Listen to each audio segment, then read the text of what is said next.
मेरा नाम लकी है। मेरे माता पिता जब मैं 10 साल का था तभी इस दुनिया से जा चुके थे। मेरी एक बड़ी बहन थी जिनकी उम्र उस समय 18 साल थी। जी हाँ, मैं अपनी बहन से पूरे 10 साल छोटा था। दीदी के पैदा होने के बाद मेरी माँ ने उम्मीद छोड़ दी थी कि वो दोबारा कभी माँ बन सकती है, लेकिन मेरी माँ को एक बेटा भी चाहिए था। उन्होंने बहुत प्रार्थना की और ना जाने कितने डॉक्टर से अपना चेकअप करवाया, तब जाकर भगवान ने उन्हें पूरे 10 साल बाद माँ बनने की दोबारा से खुशी दिखाई थी और फिर मैंने जन्म लिया था। मेरे जन्म के बाद मेरे माता पिता बहुत खुश हुए थे। हम लोग मिडिल क्लास फैमिली के लोग थे। जब मैं 5 साल का था तो मेरे मम्मी पापा ने फैसला कर लिया कि वो मुझे बोर्डिंग स्कूल में पढ़ने के लिए डाल देंगे, क्योंकि मेरे मम्मी पापा चाहते थे कि उनका बेटा पढ़ लिख कर एक बड़ा बिजनेसमैन बने। जबकि मेरी दीदी की भी पढ़ाई चल रही थी। मेरे मम्मी पापा की दीदी से कोई खास डिमांड्स नहीं थी।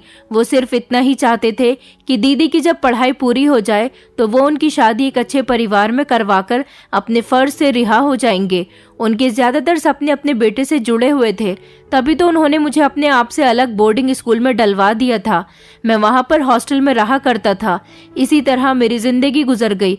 फिर मैं 10 साल का हुआ था जब मेरे मम्मी पापा की मुझे अचानक से मौत की खबर मिली। मुझे मेरे मामा जी हॉस्टल से घर लेने के लिए आ गए थे। मैं जैसे ही घर पर आया तो मैंने देखा कि चारों तरफ रोने धोने की आवाज आ रही थी। एक तरफ मेरी मम्मी का शव पड़ा हुआ था तो दूसरी तरफ मेरे पापा का, और उन दोनों के पास ही मेरी दीदी बैठी हुई फूट फूट कर रो रही थी। मेरी दीदी ने जैसे ही मुझे देखा तो मुझे अपने पास बुलाया और मुझे चिपट कर रोने लगी। कहने लगी कि देखो ना लकी, हम दोनों के मम्मी पापा हमें छोड़कर चले गए। अब मैं तुम्हें कैसे संभालूंगी? मैं तो कुछ जानती भी नहीं हूँ। किस तरह से मैं मम्मी पापा का सपना पूरा करूंगी? मम्मी पापा चाहते थे कि तुम पढ़ लिख कर एक कामयाब बिजनेसमैन बनो, लेकिन ये दोनों ही इतनी जल्दी चले गए। हम दोनों भाई बहन का क्या होगा? लकी, हम दोनों भाई बहन तो अनाथ हो गए। दीदी को देख देख कर मैं भी बहुत रोया था और मैंने अपने मासूम हाथों से दीदी के आंसू साफ किए थे। मेरे मम्मी पापा का अंतिम संस्कार कर दिया गया था। दरअसल मेरे मम्मी पापा की मौत एक बाइक एक्सीडेंट में हो गई। मेरे पापा मम्मी को लेकर मेरे नाना नानी के घर जा रहे थे। मेरे नाना नानी का घर हमारे घर से बहुत दूर था। हाईवे पर जब पापा मम्मी को बिठाकर बाइक चला रहे थे तो पीछे से कार वाले ने एक जोरदार टक्कर मार दी। मेरे मम्मी पापा की बहुत बुरी कंडीशन हो गई थी। उन्हें अस्पताल ले जाया गया और अस्पताल में इलाज के दौरान उन दोनों ने अपना दम तोड़ दिया। वो दोनों अपने बच्चों को छोड़कर इस दुनिया से जा चुके थे। मेरे मम्मी पापा के मर जाने के बाद हमारे घर में हमारे जितने भी रिश्तेदार आए हुए थे, 2-3 दिन के बाद वो लोग भी जा चुके थे। अब घर के अंदर सिर्फ मैं और मेरी दीदी ही रह गए थे। मेरी दीदी मम्मी पापा को याद करके बहुत रोया करती थी और मुझसे कहती थी कि तुम भी चले जाओगे तो फिर मैं इस बड़े से घर में कैसे रहूंगी? मम्मी पापा के बिना तो ये घर मुझे बार बार उनकी याद का एहसास दिलाएगा। मैंने दीदी से कहा, दीदी मैं आपको छोड़कर कहीं नहीं जाऊंगा। दीदी कहने लगी कि नहीं नहीं लकी, तुम ऐसा नहीं कर सकते। तुम जानते हो ना कि तुम्हें मम्मी पापा का सपना पूरा करना है, और ऐसा तभी हो सकता है जब तुम अपनी पढ़ाई कंप्लीट करोगे। अभी तो तुम सिर्फ 3rd क्लास में ही हो, अभी तो तुम्हें बहुत पढ़ना है, और मैं भी अभी पढ़ाई कर रही हूँ। मम्मी ने मुझसे कभी घर का कोई काम नहीं करवाया, लेकिन अब उनके जाने के बाद मुझे ही घर का सारा काम करना होगा। जितने सैक्रिफाइस मुझे करने हैं अपनी जिंदगी को आगे बढ़ाने के लिए, उतने ही सैक्रिफाइसेस तुम्हें भी करने होंगे। तुम नहीं जानते लकी, हम दोनों के माता पिता इस दुनिया से जा चुके हैं और अब हम दोनों ही एक दूसरे का सहारा हैं। तुम फिक्र मत करो। मम्मी पापा नहीं रहे तो क्या हुआ, मैं तुम्हारी पढ़ाई पूरी करवाऊंगी, चाहे मुझे उसके लिए नौकरी क्यों ना करनी पड़े। कुछ दिनों बाद दीदी ने मुझे जबरदस्ती वापस हॉस्टल भेज दिया था। जब मेरे मम्मी पापा जिंदा थे तो उन्होंने मेरी दीदी का रिश्ता तय कर दिया था। मेरी दीदी का रिश्ता मेरी मम्मी की सहेली के बेटे से लग गया था। वो लड़का देखने में बहुत अच्छा था और मेरे मम्मी पापा को बहुत पसंद था। इस रिश्ते की शुरुआत मेरी मम्मी की फ्रेंड ने ही की थी। उनको मेरी दीदी बहुत पसंद थी और वो हाई स्कूल में थी। उन्होंने अपने बेटे के लिए मेरी मम्मी से दीदी का रिश्ता मांग लिया था और कहा था कि मुझे तुम्हारी बेटी बहुत पसंद है, मैं इसे अपने घर की बहू बनाना चाहती हूँ। मेरे मम्मी पापा दीदी की इतनी जल्दी शादी नहीं करना चाहते थे क्योंकि वो अभी कम उम्र की थी और अभी पढ़ाई कर रही थी। लेकिन मेरी मम्मी की फ्रेंड ने कहा कि अगर आप लोगों को लगता है कि शादी जल्दी हो रही है तो फिर शादी थोड़ा रुककर कर लेते हैं। आपकी बेटी की पढ़ाई पूरी हो जाएगी तब हम शादी कर लेंगे, लेकिन जब तक के लिए रिश्ता तय कर देते हैं। ऐसा न हो कि नीति का रिश्ता कहीं और लग जाए।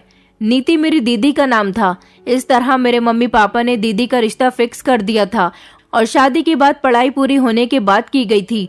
पहले हमारे घर के हालात बहुत अच्छे हुआ करते थे।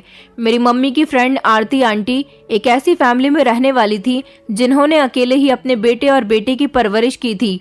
उनका एक बेटा विराज था और एक बेटी थी। जब छोटी बेटी 1 साल की हुई तो उनके पति इस दुनिया से जा चुके थे। आरती आंटी ने अपने दोनों बच्चों को नौकरी करके पाला था। उनके घर के हालात बस नॉर्मल से थे, जबकि मेरे पापा एक अच्छी पोस्ट पर नौकरी करते थे। मेरी मम्मी आंटी को बताती थी कि उन्होंने अभी से ही अपनी बेटी की शादी के लिए जेवर इकट्ठा करना शुरू कर दिया। जब मम्मी पापा जिंदा थे तब आरती आंटी हमारे घर बहुत आती जाती थी, लेकिन उनके मरने के बाद तो उन्होंने हमें ज्यादा पलटकर नहीं देखा। मेरी दीदी का रिश्ता अभी लगा हुआ था, लेकिन जब मम्मी पापा की मौत हो गई तो समझ नहीं आ रहा था कि दीदी की शादी कैसे होगी। मैं तो वैसे भी हॉस्टल वापस आ गया था और अपनी पढ़ाई में बिजी हो गया था। मेरे हॉस्टल का सारा खर्चा मेरी दीदी किया करती थी। जिंदगी इसी तरह से गुजर रही थी जब मैं जवान हो गया और मेरी दीदी की उम्र 30 साल हो गई थी।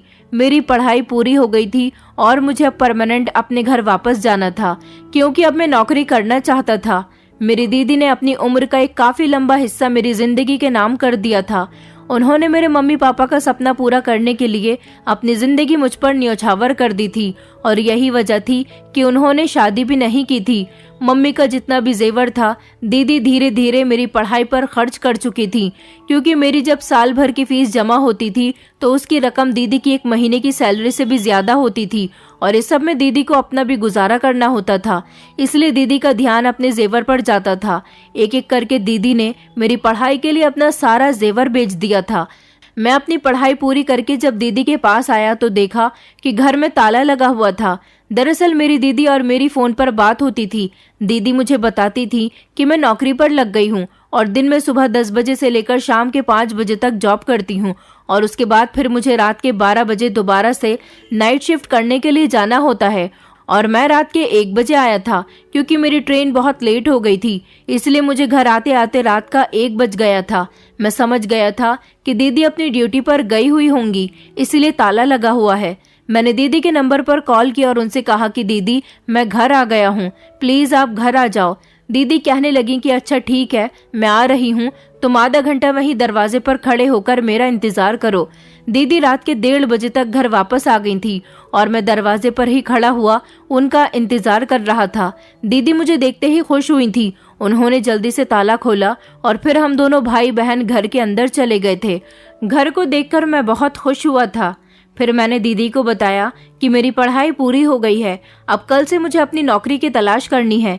मेरी बात सुनकर जैसे दीदी हैरान हुई थी, वो कहने लगी कि तुम्हें यहाँ पर इस शहर में रहकर नौकरी करनी है क्या? मैंने कहा जी, क्या आपको मेरा यहाँ पर आना अच्छा नहीं लगा? तो दीदी कहने लगी कि नहीं नहीं, ऐसी कोई बात नहीं है, लेकिन तुम यहाँ पर नौकरी नहीं करो तो बेहतर होगा। मैंने कहा क्यों दीदी, आप ऐसा क्यों कह रही हो? तो दीदी कहने लगी क्योंकि यहाँ पर तुम्हें नौकरी नहीं मिलेगी। मैं तो चाहती हूँ कि तुम जिस शहर में पढ़ाई करते थे वहीं कहीं नौकरी ढूंढकर देख लो। मैंने कहा अगर मैं यहाँ नौकरी कर लूंगा तो क्या हो जाएगा? तो दीदी मुझसे कहने लगी कि यहाँ तुम्हें कोई अच्छी नौकरी नहीं मिलेगी। मैंने कहा अरे दीदी नहीं, ऐसी कोई बात नहीं है, ढूंढने से तो भगवान भी मिलता है, मैं कोशिश करूंगा। मेरे यहाँ की जितने भी फ्रेंड्स हैं मैंने उन सबसे जॉब के लिए कह दिया है कि वो मेरे लिए कोई अच्छी सी जॉब का बंदोबस्त करे। जबकि मेरे एक दोस्त की तो मुझे कॉल भी आ गई है, उसने कहा है कि वो मुझे सुबह मिलेगा। मेरी बात सुनकर दीदी परेशान होने लगी थी। न जाने क्यों मुझे यहाँ पर परमानेंट आते हुए देखकर उन्हें ज्यादा खुशी नहीं हुई थी और मैं जब भी यहाँ पर आता था तो दीदी कहती थी कि तुम रात को ही घर आया करो। मैं कहता था कि दीदी मुझे घर आते आते देर हो जाती है और आप भी ड्यूटी पर होती हो। तो दीदी कहती थी कि कोई बात नहीं, तुम जैसे ही पहुंचो मुझे कॉल कर दिया करो। न जाने दीदी नाइट शिफ्ट क्यों किया करती थी, जबकि सारा दिन भी वो जॉब पर ही होती थी। मैं अब यहाँ आ गया था तो मैंने दीदी से कहा था कि अब आपको जॉब करने की कोई ज़रूरत नहीं है, अब मैं सब कुछ किया करूँगा और आप घर में रहकर आराम करना। बस आपने बहुत नौकरी कर ली, अब आपका भाई बड़ा हो गया है और अब मुझे नौकरी करने के बाद जॉब का एक्सपीरियंस लेना है और उसके बाद खूब सारा पैसा कमाकर अपना अलग बिजनेस सेट करना है। मैं अपने मम्मी पापा का सपना पूरा करना चाहता हूँ। लेकिन दीदी कहती थी कि मैं नौकरी अभी नहीं छोड़ सकती, इतने लंबे समय से नौकरी करती आ रही हूँ, अचानक नौकरी छोड़ूंगी तो कंपनी के लोग मेरे बारे में क्या कहेंगे, इसीलिए मैं चाहती हूँ कि कुछ दिनों बाद मैं नौकरी छोड़ दूँ। दीदी की इस बात पर मैं राजी हो गया था, लेकिन मैंने दीदी से कहा था कि अब मुझे आरती आंटी से भी बात करनी है, आखिर वो कब तक शादी करेंगी। मेरी बात सुनकर दीदी के चेहरे का रंग अचानक उड़ गया था। दीदी कहने लगी कि शादी भी हो जाएगी, तुम उसकी फिक्र मत करो। लेकिन मैंने दीदी से कहा था कि आरती आंटी को आपकी शादी टालते हुए काफी समय हो गया। पहले मम्मी पापा के सामने तो वो चाहती थी कि कल के होते आज शादी हो जाए, लेकिन जब से मम्मी पापा की मौत हुई है उन्होंने आपकी शादी का नाम ही नहीं लिया। और फिर मेरी पढ़ाई पूरी करवाने के चक्कर में आपकी इतनी उम्र हो गई है। लेकिन आप फिक्र मत करो दीदी, मैं आपकी और विराज भैया की शादी को धूमधाम से करवाऊंगा। विराज भैया को देखे हुए मुझे काफी टाइम हो गया था। मैंने उनको बचपन में देखा था जब मैं छोटा था, और जब मम्मी पापा के सामने दीदी और विराज भैया का रिश्ता पक्का हुआ था। आरती आंटी ने दीदी और विराज भैया की एंगेजमेंट भी कर दी थी, मगर अब उन्हें ना जाने क्या हो गया था, वो शादी के लिए तैयार ही नहीं हो रही थी। और फिर मम्मी पापा के मरने के बाद दीदी ने भी शादी का टाइम आगे बढ़ा दिया था। उन्होंने अपनी सास से कहा था कि अब उनके ऊपर उनके भाई की जिम्मेदारी आ गई है, अगर वो शादी कर लेंगी तो उनके भाई का ध्यान कौन रखेगा, इसलिए वो अभी शादी नहीं करना चाहती। बस तब से ही आरती आंटी को बहाना मिल गया था और अब वो बिल्कुल भी शादी का नाम नहीं ले रही थी, और उन्हें हमारे घर आए हुए भी काफी समय हो गया था। अब तो सुना था कि वो दूसरे शहर में रहती हैं। अगले दिन मैं अपना इंटरव्यू देने के लिए गया तो वहां पर मेरी काबिलियत देखते हुए मुझे जल्दी नौकरी मिल गई थी। मैं बहुत खुश हुआ था और सोचा कि सबसे पहले ये खबर दीदी को जाकर सुनाता हूँ। लेकिन जैसे ही मैं घर आया तो दीदी अपनी जॉब पर जा चुकी थी। मैं शाम के 5 बजने का इंतजार करने लगा। दीदी घर आई तो मैंने उनसे बात की और उनको ये खबर सुनाई। दीदी बहुत खुश हुई थी। फिर उसके बाद दीदी ने खाना बनाया और हम दोनों भाई बहन ने खाना साथ बैठकर खाया था। फिर मैं अपने दोस्तों के साथ बाहर घूमने चला गया, मगर जब मैं अपने दोस्तों के पास गया तो एक अजीब सी बात मेरे सामने आई थी। हम 3 दोस्त हैं। मैं जब भी यहाँ आता था अपने उन तीनों दोस्तों से जरूर मिलता था। मेरे 2 दोस्त तो पहले ही मेरा इंतजार कर रहे थे और एक अभी आया ही नहीं था। उसको कॉल करके बुलाया गया तो थोड़ी देर के बाद वो आ गया और मेरे दोनों दोस्तों से वो कहने लगा कि अरे तुम लोग इसके साथ कहाँ घूमने जा रहे हो। तो मैंने कहा कि हम सब लोग एक साथ जाएंगे हमारे शहर के मशहूर ढाबे की मैगी खाने। मेरी बात सुनकर उसने अपना मुंह बिगाड़ लिया और बाकी दोनों दोस्तों से कहने लगा कि तुम इसकी सच्चाई जानते हो फिर भी इसके साथ घूमने के लिए जा रहे हो। उसकी बात सुनकर मेरे दोनों दोस्तों की आंखें झुक गई थी। मैं चौंक गया। मैंने कहा कैसी सच्चाई? तो वो दोनों लड़के कहने लगे कि ये सही कह रहा है लकी, हम तुम्हारे साथ नहीं जा सकते। मैंने कहा क्या हो गया है तुम लोगों को? तो मेरा दोस्त कहने लगा कि ये बात तो तुम अपनी बहन से जाकर पूछो, हम ऐसे लड़के के साथ दोस्ती नहीं रखना चाहते जिसकी बहन इतनी बिगड़ी हुई हो। हम शरीफ माता पिता के बेटे हैं। ये कहकर वो तीनों वहां से चले गए थे और मैं वहां पर हैरान खड़ा रह गया था और सोच रहा था कि ये लोग मेरी दीदी के बारे में ऐसी बातें क्यों कर रहे हैं। मेरी कुछ समझ नहीं आया था और मैं घर वापस आ गया था। मैं जैसे ही घर आया तो दीदी अपने जाने की तैयारी कर रही थी। मैंने नोटिस किया था कि दीदी जब भी अपनी नाइट ड्यूटी पर जाती थी तो अच्छे से कपड़े पहनकर और खूब मेकअप करके जाती थी। मैं दीदी को बड़े गौर से देख रहा था। मैं जानता था कि वो ड्यूटी पर जा रही हैं, लेकिन फिर भी मैंने उनसे पूछा कि दीदी आप इतनी रात को कहाँ जा रही हो? तो दीदी हंसते हुए कहने लगी तुम्हें पता नहीं है कि मैं नाइट ड्यूटी करती हूँ, बस वहीं पर ही जा रही हूँ। मैंने कहा लेकिन आपको इतना तैयार होने की क्या जरूरत है? तो दीदी कहने लगी कि तैयार होकर जाना पड़ता है, तुम जानते हो ना कि मैं कितनी बड़ी कंपनी में काम करती हूँ। फिर मैंने दीदी से कहा कि दीदी मैं नहीं चाहता कि अब आप नौकरी करो, अब मेरी नौकरी लग गई है, अब आपको नौकरी करने की जरूरत नहीं है।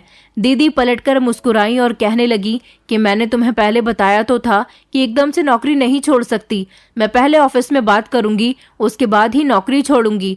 मैंने कहा तो फिर आप कब तक बात करोगी दीदी? तो वो कहने लगी कि तुम फिक्र मत करो, मैं बहुत जल्द ऑफिस के बॉस से बात करूंगी कि मुझे अब नौकरी नहीं करनी, अब मेरा भाई इस काबिल हो गया है कि वो सब कुछ संभाल लेगा। दीदी की बात सुनकर मुझे तसल्ली हो गई थी। वो घर से निकल गई थी, मगर मैं बहुत परेशान था अपने दोस्तों की बात पर कि वो लोग मेरी दीदी को गलत क्यों कह रहे थे। फिर मैंने सारी बात को इग्नोर किया और सोचा कि मुझे सो जाना चाहिए, सुबह मुझे जल्दी उठकर जॉब पर भी तो जाना है। पहले ही दिन अगर लेट हो जाऊंगा तो सही नहीं रहेगा, इसीलिए मैं सो गया था। अब अगले ही दिन से मैंने अपनी जॉब पर जाना शुरू कर दिया था। वहाँ के बॉस मुझसे पहले दिन ही इम्प्रेस हो गए थे। कुछ दिन इसी तरह से गुजर गए थे। मेरी नौकरी बहुत अच्छी चल रही थी, मगर जो मेरे मोहल्ले के दोस्तों ने मुझसे फ्रेंडशिप खत्म कर दी थी, वो लोग मुझे आते जाते कभी मिल भी जाते तो मुझसे कोई बात नहीं करते थे। सब कुछ पहले के जैसा ही चल रहा था। फिर मेरी जिंदगी में एक लड़की आई, उसका नाम श्रेया था। श्रेया से मेरी मुलाकात मेरे ऑफिस में हुई थी। वो अभी वहाँ पर नई नई नौकरी करने के लिए आई थी और मैं भी अभी वहाँ नया ही था। हम दोनों की अच्छी खासी फ्रेंडशिप हो गई थी। उसने एक दिन मुझे बताया कि पहले वो इसी शहर में रहा करती थी, अब वो अपनी माँ के साथ दूसरे शहर में शिफ्ट हो गई है, लेकिन उसका भाई अभी भी यहाँ पर नौकरी करता है।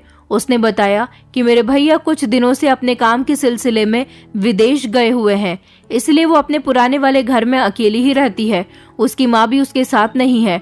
उसने कहा कि मेरे भैया का रिश्ता लगा हुआ है। मेरे भैया और भाभी की उम्र काफी ज्यादा हो गई है, लेकिन मेरी मम्मी फिर भी उनकी शादी नहीं करना चाहती।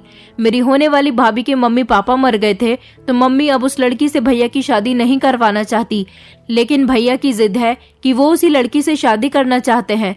लेकिन पिछले 5 साल से भैया ने अपनी शादी की कोई जिद नहीं की और वो यहाँ पर खामोशी से नौकरी कर रहे हैं। मम्मी तो उनको बुलाती है कि हमारे साथ आकर रहने लग जाओ, मगर भैया इनकार कर देते हैं, कहते हैं कि मैं यहीं पर ही ठीक हूँ। मगर जब से मैं यहाँ पर जॉब करने के लिए आई हूँ तो मेरी भैया से मुलाकात ही नहीं हो पाई। वैसे तो हमारे घर में किसी चीज की कमी नहीं है। भैया यहाँ पर नौकरी करते हैं तो अच्छे खासे पैसे हमें घर में भेज देते हैं, लेकिन मैं भी जॉब करना चाहती थी। जॉब करना मेरा एक शौक था। मैं अपने शौक को पूरा करना चाहती हूँ, इसीलिए इस शहर में आई हूँ। फिर मैंने भी श्रेया को अपने बारे में बताया कि मेरी भी एक बड़ी बहन है और उन्होंने मम्मी पापा के मरने के बाद मेहनत से मुझे पढ़ाया लिखाया और इस काबिल बनाया कि अब मैं अपने पैरों पर खड़े होने काबिल हो गया हूँ। मेरी दीदी की कहानी भी कुछ तुम्हारे भैया की जैसी ही है। मेरी दीदी की सास भी उनका रिश्ता नहीं करना चाहती, न जाने अब उन्हें क्या हो गया। मुझे तो लगता है कि वो बहुत लालची औरत है। जब उन्होंने देखा था कि हमारे घर के हालात अच्छे हैं, तब उन्होंने दीदी का रिश्ता फौरन ही मेरे मम्मी पापा से मांग लिया था। लेकिन अब उन्होंने देखा कि हम दोनों भाई बहन मिलकर जॉब करते हैं, तो वो मेरी बहन को अपनाना नहीं चाहती। श्रेया और मेरे बीच धीरे धीरे प्यार बढ़ने लगा था। हम दोनों एक दूसरे को चाहने लगे थे।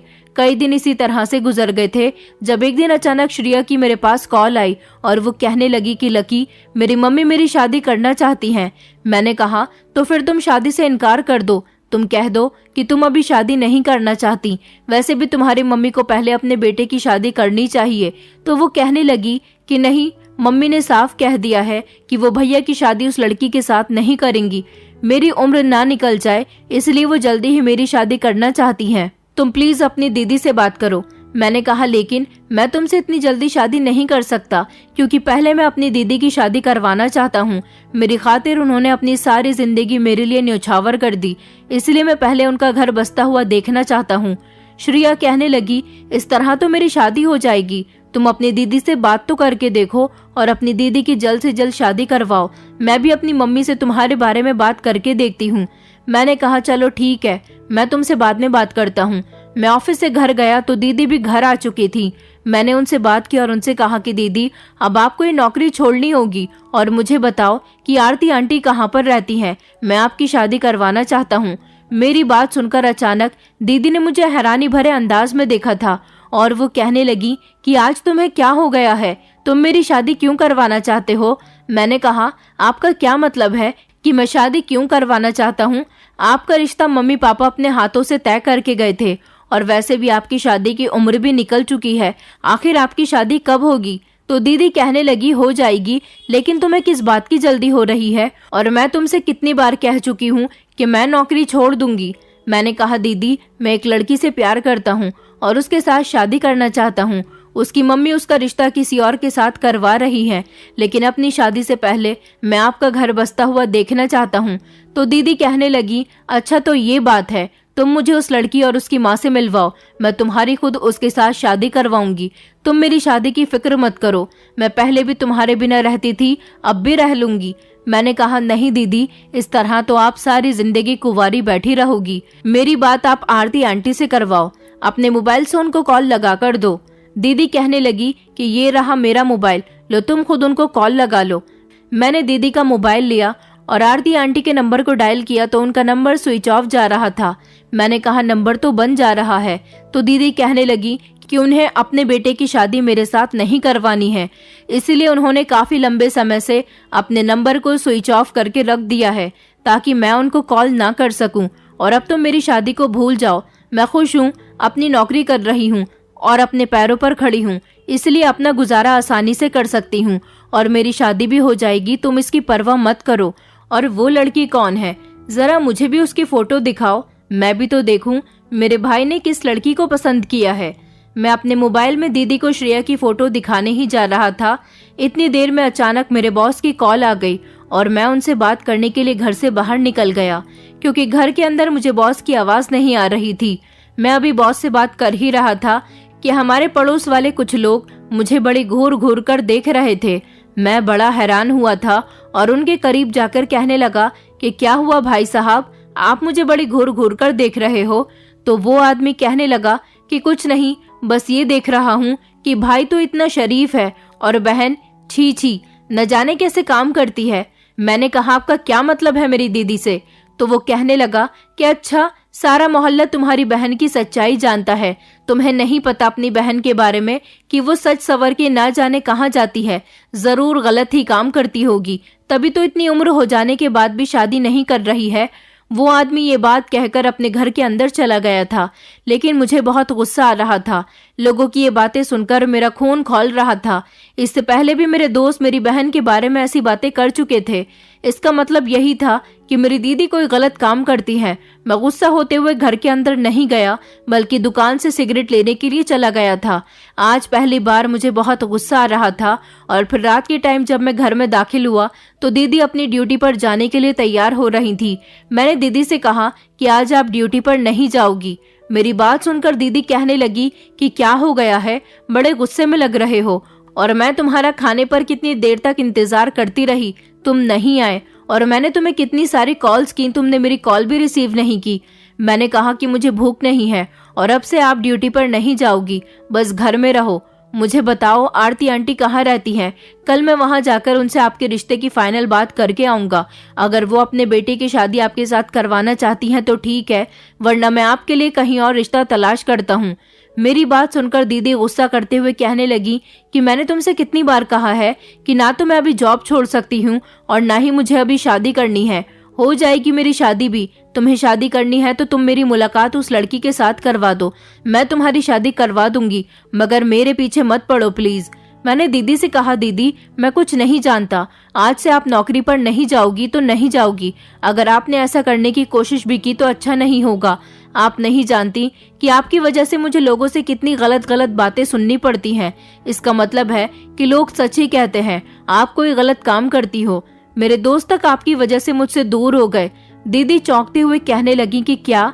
मैंने तुम्हारे दोस्तों से तो कभी कुछ नहीं कहा, मेरी वजह से वो तुमसे दूर कैसे हो सकते हैं? मैंने कहा आप कोई गलत काम करती हो, मेरे दोस्त ही नहीं ऐसा मोहल्ले वाले भी कहते हैं। दीदी रोते हुए कहने लगी कि नहीं नहीं लकी, तुम्हें किसी ने गलत बताया है, मैं कोई गलत काम नहीं करती, मेरी बात का विश्वास करो। मोहल्ले वाले या तुम्हारे दोस्त मुझे इसीलिए बुरा कहते होंगे क्योंकि मैं यहाँ पर अकेली रहती हूँ, और जवान लड़की अगर रात के वक्त भी घर से बाहर काम करने के लिए जाए और सुबह को वापस आए तो लोग यही समझते हैं कि वो कोई गलत काम करके आ रही है। लेकिन कोई हमारी मजबूरी के बारे में तो नहीं जानता ना, यही वजह है कि लोग मेरे बारे में इस तरह की बातें कर रहे हैं। मगर तुम मेरा भरोसा करो, मैं कोई गलत काम नहीं करती हूँ। मैंने कहा अच्छा ठीक है, मैं आपकी बात पर भरोसा कर लूंगा, लेकिन आपको ये नौकरी छोड़नी होगी। आप क्या काम करती हो ये तो आप ही जानती होगी। दीदी अपनी जिद पर अड़ी हुई थी कि वो इतनी जल्दी नौकरी नहीं छोड़ सकती। मुझे दीदी पर गुस्सा आ गया और मैंने कहा कि अच्छा ठीक है, तो फिर आपको अपने भाई से प्यारी नौकरी है तो मैं इस घर से जा रहा हूँ। फिर आप यहाँ पर जैसे पहले अकेली रहती थी ऐसे ही रहो। मुझ में लोगों की बातें सुनने की क्षमता नहीं है। मैं गुस्से से घर से बाहर निकल आया था और दीदी मुझे रोकती रह गई थी। सारी रात मैं घर से बाहर रहा था, इधर उधर टहलता रहा। दीदी ने मुझे बहुत कॉल्स की थी और कहा था कि प्लीज घर को आ जाओ, मैं तुम्हारा इंतजार कर रही हूँ। मैंने सोचा कि मुझे अपनी दीदी को इतना परेशान नहीं करना चाहिए, इसीलिए सुबह के टाइम पर मैं घर चला गया था। जैसे ही घर गया तो दीदी की हालत बहुत बुरी हो रही थी। वो रो रो कर बहुत परेशान हो गई थी। उन्होंने मुझे भरोसा दिलाया कि मैं कोई गलत काम नहीं करती हूँ और मैं तुमसे वादा करती हूँ कि 1 हफ्ते के बाद मैं ये नौकरी छोड़ दूंगी। मैंने दीदी की बात मान ली थी। उधर आंटी का नंबर नहीं लग रहा था और ना ही उनके बारे में मुझे कुछ पता था कि वो कहाँ पर रहती हैं। विराज भैया के बारे में भी मैं कुछ नहीं जानता था और श्रेया बार बार मुझे कॉल करके कह रही थी कि प्लीज अपनी दीदी की और मेरी मम्मी की आपस में बात करवा दो। उसने कहा था कि मेरी मम्मी कल रात की ट्रेन से मेरे पास आ गई हैं। मैंने मम्मी को तुम्हारे बारे में सब कुछ बता दिया। मम्मी तुमसे और तुम्हारी बहन से मिलना चाहती हैं। मैंने कहा चलो ठीक है, मैं अपनी दीदी से बात करता हूँ। अब विराज भैया और आरती आंटी का तो कुछ पता ही नहीं चल रहा था और मैं श्रेया को अपने हाथ से नहीं जाने देना चाहता था क्योंकि मैं उससे बहुत प्यार करता था। दीदी तो वैसे भी श्रेया को अपनाने के लिए तैयार थी। दीदी ने कह दिया था कि मैं लड़की की माँ से बात करने के लिए तैयार हूँ, उन्हें तुम बुलाना चाहते हो तो यहाँ बुला सकते हो। उस दिन मैंने और दीदी ने दोनों ने ही ऑफिस की छुट्टी कर ली थी। श्रेया भी अपनी मम्मी के साथ हमारे घर पर आने वाली थी। दोपहर के 2 बजे वो दोनों आने वाली थी। मैंने उनके नाश्ते पानी का अच्छी तरह से इंतजाम किया था। दीदी ने भी घर की साफ सफाई अच्छे से कर ली थी। अब हम लोगों को श्रेया और उसकी मम्मी के आने का इंतजार था। मैंने श्रेया को अपने घर की लोकेशन सेंड कर दी थी। आधे घंटे बाद वो लोग हमारे घर पर आ गए। जैसे ही मैंने दरवाजा खोला तो मैं ये देखकर दंग रह गया कि श्रेया के साथ जो औरत थी वो कोई और नहीं बल्कि आरती आंटी थी। वो हमारे घर में चारों तरफ देखती हुई घर के अंदर दाखिल हुई। दीदी और मैं आरती आंटी और श्रेया को देखकर हैरान रह गए थे, जबकि कुछ ऐसा ही हाल आरती आंटी और श्रेया का भी था। वो दोनों भी हमें हैरानी से ही देख रही थी। आरती आंटी ने श्रेया से कहा, क्या तुम इस घर में अपना रिश्ता करना चाहती हो? ओहो, तो अब मैं समझी। वो मेरी दीदी की तरफ इशारा करते हुए कहने लगी, अच्छा तो तुम्हारी दाल मेरे यहाँ नहीं गली तो तुमने मेरी बेटी को ही अपने भाई से फंसवा दिया। दीदी आरती आंटी और श्रेया से कह रही थी कि आप लोग एक बार बैठिए तो सही, बैठकर बात करते हैं। तो आरती आंटी कहने लगी, अरे मैं तो इस घर का 1 गिलास पानी भी पीना पसंद नहीं करती। मैं तो यहाँ पर अपनी दोस्त की वजह से आती थी। मत मारी गई थी मेरी, जो मैंने अपने बेटे का रिश्ता तुम्हारे साथ पक्का कर दिया था, मगर मैं अपने बेटे की शादी तुम्हारे साथ करके अपनी उस गलती को अंजाम नहीं देना चाहती हूँ। मैं अपनी तरफ से रिश्ता खत्म कर चुकी हूँ। अब मैं दोबारा से वो गलती नहीं करना चाहती। मैं अपनी बेटी को इस घर में कभी भी नहीं दूंगी। मुझे आरती आंटी की बात सुनकर गुस्सा आ गया और मैंने कहा, तो फिर आपने अपने बेटे का रिश्ता मेरी दीदी के साथ फिक्स क्यों किया था? और आपके सहारे मेरी दीदी न जाने कब से कुंवारी बैठी हुई है। आरती आंटी कहने लगी, अच्छा तो फिर कर क्यों नहीं देते अपनी बहन की शादी? मैं तो खुद चाहती हूँ कि मेरे बेटे का ये पीछा छोड़ दे, लेकिन मेरा बेटा भी जिद लगाए बैठा है कि शादी करेगा तो इससे ही करेगा। मगर मैंने भी फैसला कर लिया है कि भले ही वो सारी जिंदगी कंवारा बैठा रहे, मैं उसकी शादी यहाँ पर नहीं होने दूंगी। विराज मेरा इकलौता बेटा है। मुझे क्या पता था कि तुम्हारे माता पिता के मरने के बाद तुम लोगों के हालात इतने खराब हो जाएंगे। मेरा एक ही तो बेटा है और मैं अपने बेटे की शादी में सारे अरमान पूरा करना चाहती हूँ। खाली हाथ तो मैं इसको अपने घर की बहू नहीं बना सकती। मेरी तमन्ना थी कि मैं अपने बेटे की शादी किसी ऊंचे परिवार में खूबसूरत लड़की के साथ करूं, लेकिन इसने तो मेहनत कर करके अपनी खूबसूरती को बेकार कर लिया और अब तुम लोगों के पास कुछ बचा भी नहीं है। नीति की माँ ने इसकी शादी के लिए ढेर सारा जेवर इकट्ठा करके रख लिया था, लेकिन वो सब भी इसने तुम्हारी पढ़ाई पर खर्च कर दिया। अगर वो भी होता तो भी मैं इसे अपने घर की बहू बना लेती, मगर नहीं, मैं अब इसे अपने घर की बहू नहीं बना सकती और ना ही इस घर में अपनी बेटी को देना चाहती हूँ।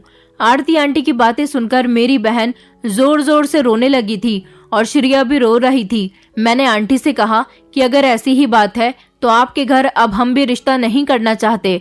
आप देखना मैं अपनी बहन की शादी कितनी धूमधाम से करूंगा। और श्रेया, तुम्हारी माँ बहुत लालची औरत है हम दोनों का रिश्ता यहीं खत्म होता है। मैं भी तुमसे शादी नहीं करना चाहता, क्योंकि तुम्हारी माँ की वजह से मेरी बहन की इतनी उम्र हो गई है। वो तुम्हारे भाई से इतना प्यार करती है कि किसी दूसरे इंसान के बारे में सोच ही नहीं सकती। अगर तुम्हारी माँ को इस बात का ख्याल ही नहीं है। श्रेया हाथ जोड़कर कहने लगी कि प्लीज लकी, मुझे इन सब की सजा मत दो।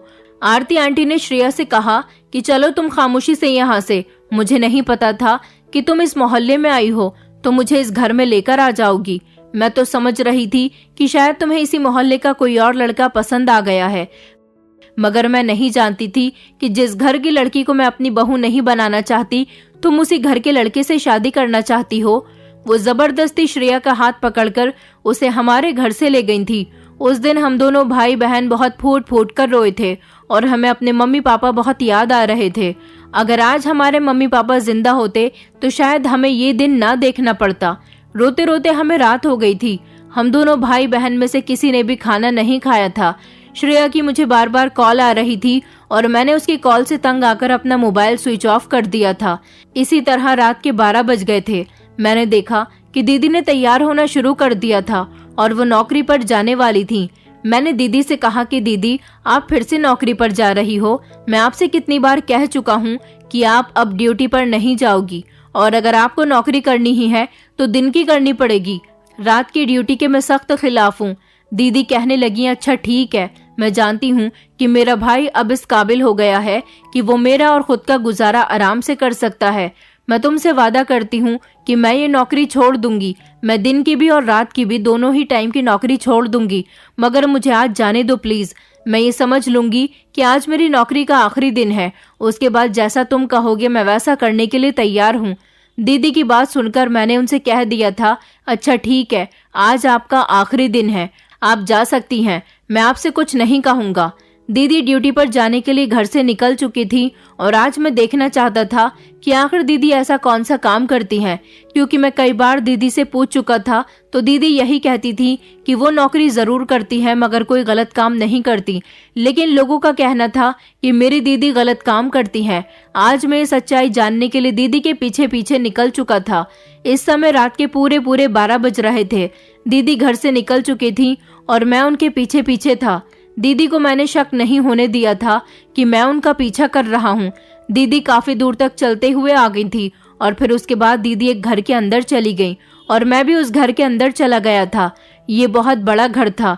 यहाँ पर एक नौकरानी भी थी जो घर के काम कर रही थी। मेरी दीदी को देखते ही उसने कहा कि आ जाइए मालकिन, मालिक आपका इंतजार कर रहे हैं। मैं छुपकर खड़ा हो गया था। मुझे ना तो दीदी ने देखा था और ना ही नौकरानी ने। मैंने देखा कि दीदी एक कमरे के अंदर चली गई थी और मैं उसी कमरे के बाहर खड़ा हुआ था। वहां बिस्तर पर एक बीमार आदमी लेटा हुआ था। मैं उसे ठीक से नहीं देख पा रहा था। दीदी ने उसे अपने हाथों से खाना खिलाया, उसे दवाई खिलाई। उसके बाद दीदी उससे कहने लगी कि आज मैं यहाँ तुम्हारे पास आखिरी बार आई हूँ, क्योंकि लकी मुझे गलत समझता है। मैंने उससे वादा किया है कि आज मैं आखिरी बार अपनी नौकरी पर जा रही हूँ और आज तुम्हारी मम्मी और बहन भी हमारे घर पर आई थी। लकी किसी और को पसंद नहीं करता बल्कि श्रेया को ही पसंद करता है और तुम्हारी मम्मी आज हम दोनों भाई बहन को बहुत सारी बातें सुनाकर गई हैं। मेरा और तुम्हारा रिश्ता खत्म कर गई हैं। यहाँ तक कि उन दोनों के रिश्ते से भी उन्होंने साफ इनकार कर दिया। आज हम दोनों भाई बहन बहुत रोए हैं सिर्फ तुम्हारी मम्मी की वजह से। मगर ये देखकर मेरे पैरों तले से जमीन निकल गई थी कि वो इंसान कोई और नहीं बल्कि विराज भैया ही थे। विराज भैया तो बहुत ज्यादा कमजोर हो गए थे। आखिर उन्हें ऐसा क्या हुआ था और मेरी दीदी उनके पास यहाँ क्यों आई थी? अभी तो उनके साथ शादी भी नहीं हुई है। मुझे तो श्रेया ने बताया था कि उसका भाई कुछ समय के लिए विदेश गया हुआ है और ये ऐसी हालत में यहाँ पर क्या कर रहा था।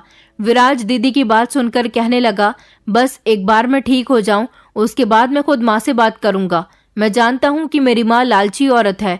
मैं ठीक हो जाऊंगा तो मैं खुद अपनी माँ को सारी सच्चाई बता दूंगा। तुम फिक्र मत करो, हम दोनों को एक दूसरे से कोई जुदा नहीं कर सकता। मेरी दीदी रो रही थी और विराज भैया उनको समझा रहे थे कि अगर तुम्हारा भाई यही चाहता है तो तुम कल से यहाँ मत आना, लेकिन तुम्हें मेरी जगह जॉब करनी होगी वरना मेरे हाथ से नौकरी चली जाएगी।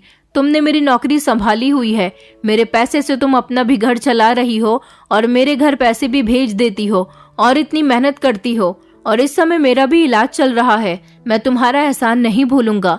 मेरी वजह से तुमने अपनी पढ़ाई भी छोड़ दी, दिन रात मेहनत की। लोगों को लगता है कि तुम गलत काम करती हो, लेकिन पहले तुम नाइट ड्यूटी ऑफिस में किया करती थी और अब तुम मेरी सेवा करने के लिए यहाँ पर आ जाती हो। मेरे लिए तुमने बहुत कुछ किया है, लेकिन तुम परेशान मत हो। मैं जैसे ही ठीक हो जाऊंगा सब कुछ ठीक कर दूंगा और फिर किसी की मजाल नहीं कि कोई तुम्हें कुछ भी कह सके। विराज भैया की बातें सुनकर दीदी फूट फूट कर रो रही थी और इधर मेरी आंखों में भी आंसू आ गए थे। मैं अपनी बहन को कितना गलत समझता था। आज मेरे सामने सारी सच्चाई आ गई थी और ऐसे ही उल्टे कदमों से वापस मैं अपने घर आ गया और मुझे उन लोगों पर शर्मिंदगी महसूस हो रही थी जो मेरी दीदी को गलत कह रहे थे। ये बात सही है कि लोग अकेली जवान लड़की पर इल्जाम तो लगा देते हैं, मगर ये नहीं सोचते कि अगर वो आधी रात घर से निकल रही है तो उसकी इसमें कोई बड़ी मजबूरी भी हो सकती है। हर लड़की रात के अंधेरे में गलत काम करने के लिए ही घर से नहीं निकलती, कुछ मेरी बहन की तरह मजबूर भी होती हैं। मैं घर आया तो मुझे सारी रात नींद नहीं आई थी।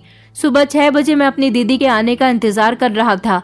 दीदी अपने फिक्स टाइम पर घर आ गई थी। दीदी जैसे ही घर आई मैंने उन्हें गले से लगा लिया और कहने लगा कि दीदी मुझे माफ कर दो। मेरी बात सुनकर दीदी कहने लगी कि क्या हुआ, तुम सोए नहीं हो? मुझे लगा कि तुम सो रहे होगे। मैंने कहा दीदी मैं रात आपका पीछा करते हुए गया था और मैं सारी सच्चाई जान चुका हूँ, मुझे माफ कर दीजिए। मैंने आपके साथ कई बार बदतमीजी की है, लेकिन अगर आप मुझे ये सब कुछ बता देती तो शायद मैं आपको कभी गलत नहीं समझता। दीदी कहने लगी कि मैं कैसे तुम्हें ये सब बताती। विराज का एक्सीडेंट हो गया था और उसके बहुत चोट आई थी। जब तुम यहाँ आए तो मैंने सोचा भी था कि तुम्हें ये बात बता दूं, लेकिन ये सोचकर नहीं बताई कि तुम मुझे गलत समझोगे, और फिर ऐसा ही हुआ। तुम दूसरों की बातों में आकर मुझे गलत समझने भी लगे थे, इसलिए तुम्हें बता रही थी कि मैं गलत नहीं हूँ और ना ही कोई गलत काम करती हूँ। आरती आंटी ने विराज से मना किया हुआ था कि वो उसकी शादी मेरे साथ नहीं करवाएंगी, क्योंकि अब हम लोग पहले की तरह खाते पीते लोग नहीं रहे। विराज जिस कंपनी में नौकरी करता था वो वहां पर असिस्टेंट मैनेजर बना दिया गया था। वहां उसकी सैलरी बहुत ज्यादा थी। मम्मी पापा के मर जाने के कुछ समय के बाद आरती आंटी इस शहर को छोड़कर दूसरे शहर में शिफ्ट हो गई, लेकिन विराज फिर भी यहीं पर नौकरी करता रहा।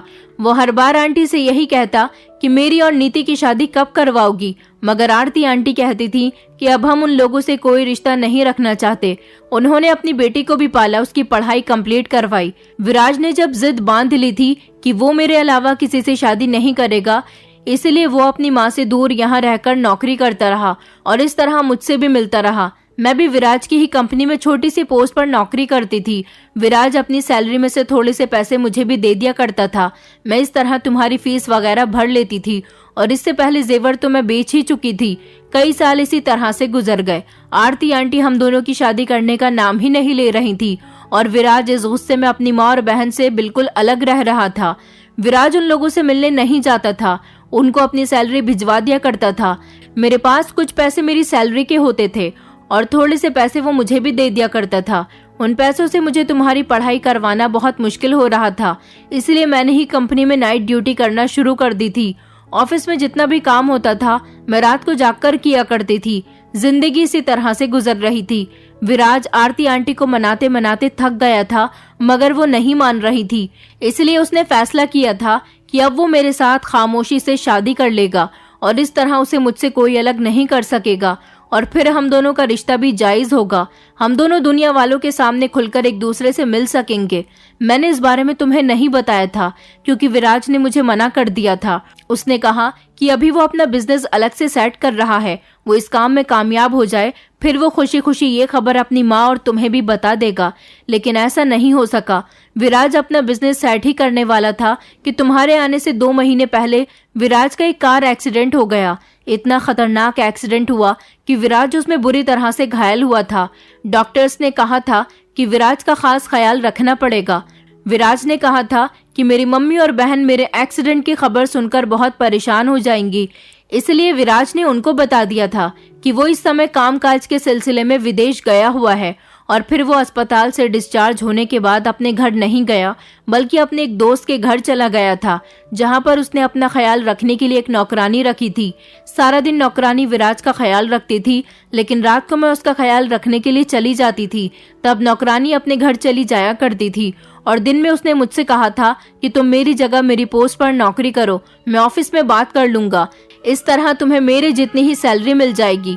मेरी सैलरी तुमसे कई गुना ज्यादा है, तुम उसमें से अपने भी पैसे निकाल लेना और मेरी माँ को भी भेज देना। उसने कहा था कि अगर तुमने मेरी नौकरी नहीं की तो मेरी नौकरी फिर किसी और के हवाले कर दी जाएगी। मैं ठीक हो जाऊंगा तो मैं अपनी पोस्ट पर दोबारा जा सकता हूँ।